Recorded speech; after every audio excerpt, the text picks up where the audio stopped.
Vanessa Pina. Say it louder. Oh, Vanessa Pina.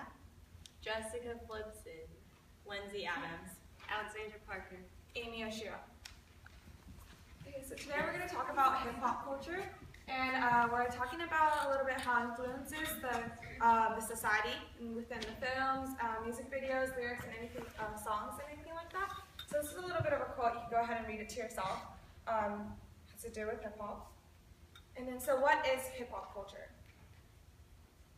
So hip-hop isn't just the music. Hip-hop is about dance, art, expression, pain, love, racism, sexism, broken families, hard times, overcoming adversity, and a search for God. And it's a culture of way of life and language, fashion, a set of values, and a unique perspective. And hip-hop is trying to become an American dream from the bottom up. And it's served a powerful voice, a form of expression for young Black audiences, and has evolved into a culture with its own language, style of dress, and mindset. And hip-hop culture envelops not only music, but also fashion and dance. So like a little bit of the dress style in hip-hop culture. It's a horrible fad, said City Councilman Anthony Davis of Paterson, New Jersey. The 40-something legislators who spearheaded an anti-sagging campaign in his city traces the trend to correctional institutions where belts are often banned, and says many in the African American community worry that young men are embodying a prison mentality when they let their pants on. Okay, so slang has always been a part of our culture, our language. It's been passed on from generation to generation, and it's a part of American culture. So it hasn't been much of a problem, but with 64% of Americans that listen to rap and listen to hip-hop music, it is where slang derives from. So not only is it passed down, but when it's transformed, it makes it acceptable to use more casually instead of formally, because there's words such as crunk and different words that are being added to the dictionary every day. So when you pass that down, it just makes it so that there's a justification for using slang more often instead of using formal language in a professional setting or any setting. And I don't think it's on the slide, but there's been a lot of Fortune 500 companies that accept slang as the culture and as a language in interviews and things like that.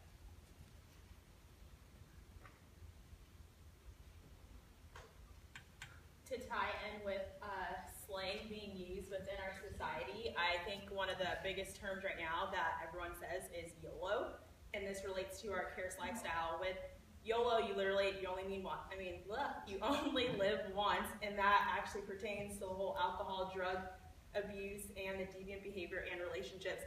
A lot of people in our generation now, they aren't really into the whole commitment thing. It's more just, you know what, I'm young, might as well do it now, and that goes the same with the drugs. The biggest fad now is going to raves and using drugs and feeling high off life.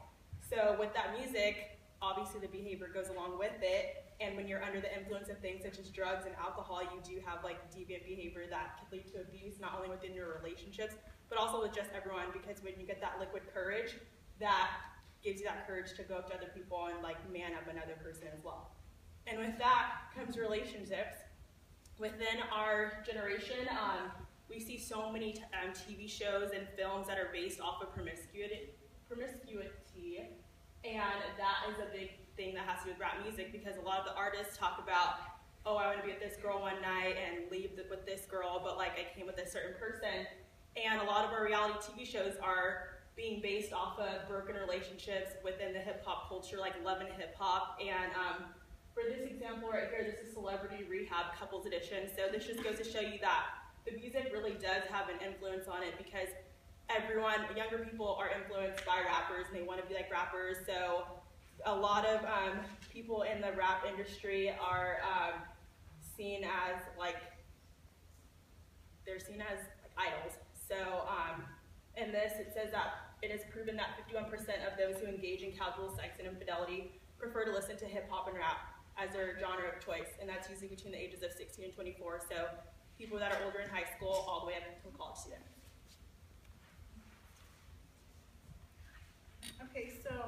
My slide is about how hip-hop culture has formed a dilemma in our society by creating a dramatic increase for substance abuse. So kind of going off of what Lindsay said about drugs, and we found a couple studies. I think one of them was for UC Berkeley, how they found an increase in the past decades from 600% of references increasing in both lyrics, media, films, and how children are listening to music and every third song has substance abuse, as well as not just children, but then leading on to like prison, and which is the next slide. So this was a video that we saw on YouTube. It was basically this guy who's 19 years old, and he had committed murder, and they asked him how he felt upon that, if he felt any regret, and rather than stating how he felt, he began saying the lyrics to a Lil Wayne song. So it just shows how he was influenced by the hip-hop industry.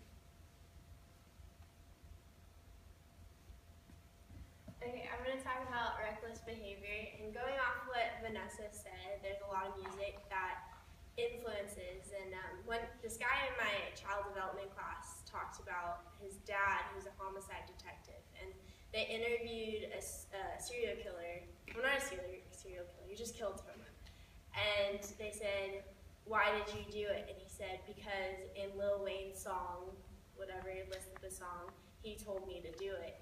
And a lot of times people just take it and they're just in such, they idolize these rappers, so they want to use it in their life and be like them, I guess. And like the Wiz Khalifa song, Young, Wild and Free, it promotes drug use and doing whatever that you want to do. And then going off what Lindsay said about the motto, YOLO, and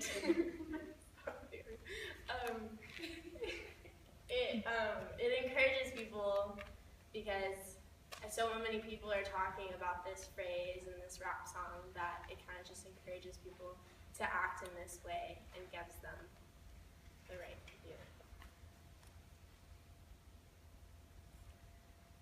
And then I'm sure you guys have seen a rap video of how they degrade women, and they're half naked, dancing, and they're pretty much the male's the top part in the movie or the video. And so a lot of times these videos and music, they have direct lyrics leading to sex and degrading women, and it kind of it relates to life. Okay, so in all, as we researched this, we just found that hip-hop and rap music, it really affects the community, especially the youth now, because they want to live this life. They want to, instead of, actually having to live it, you can live through the music. And that's what many of them do, and they want to put it in their lifestyle. So it has a huge effect on the youth and even just in general. So, that's our presentation. Thank you.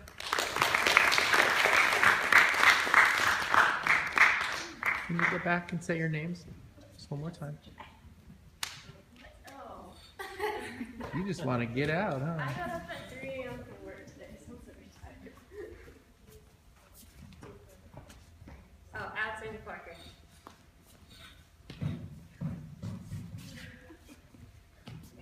Alexander Parker. Lindsay Adams, Amy Oshiro. Jessica Flipson. Vanessa Pina. Just helping you get credits. Okay. Any questions?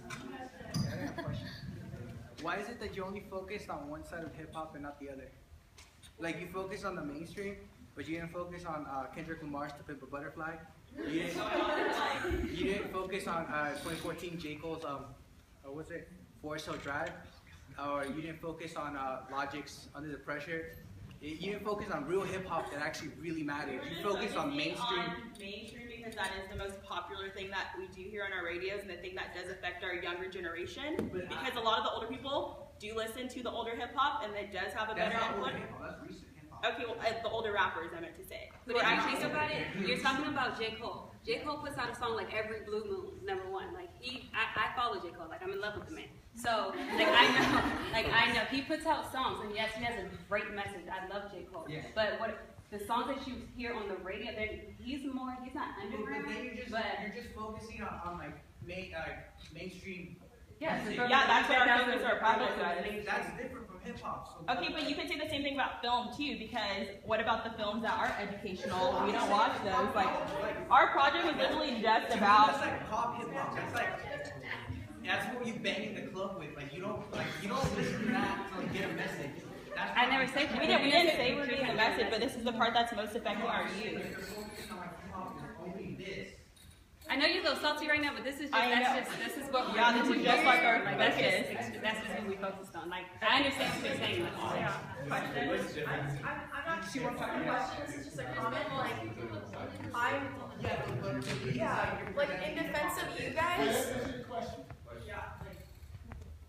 In defense of you guys, your presentation was pretty spot on in my opinion, because they're focusing on mainstream, what is considered hip hop, and the language and the actions of these people, and it clearly encompasses that. I'm not saying that it's not. I'm just But saying you're that to me, this is basically you're this is insulting their actual hip hop. presentation because No, they're not their focusing on what presentation, you I'm not see. discrediting anything. Like I love what you guys said up there. We're not saying this is what hip hop is. Like I completely agree with you. I'm just saying I wish you would have showed the other side, because like there's many But sides. this is our main Absolutely, I completely agree with you. I think that there is another side to it. There is a mental game trait. Like I get that, but what is strictly about how the mainstream affects our youth. That's just what the Are there other questions? I just got one more. Yes, sir. I did notice somewhere, I forget who it was within the presentation, I think it was actually that slide. Someone mentioned about the amount of abuse with substances via alcohol and drugs and whatnot. I kind of listen to a little bit of everything, and I've noticed a lot lately, maybe it's not just lately, but that country music itself has its own problem of like drinking. And like you can't listen to a single country song without bottles being, turned upside down and everybody else going to be drunk off the end of somebody's tailgate. So I wonder if it's just the actions that we conduct as a society and music is just portraying that action. Red Solo Cup. Other questions? Okay. Live.